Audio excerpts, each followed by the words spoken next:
How to fix Twitter video quality on any Android phone. Hello guys, in today's video I'm gonna show you how to fix Twitter video quality on any Android phone. First open Twitter and now just click on your profile here and then scroll down and until you find settings and privacy. Click on it and then click settings, settings and support, and then settings and privacy.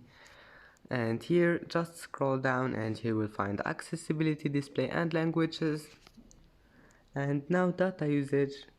And scroll down and here we'll find high quality video. Click on it, make it mobile data and Wi-Fi, and then click this one and make it mobile data and Wi-Fi.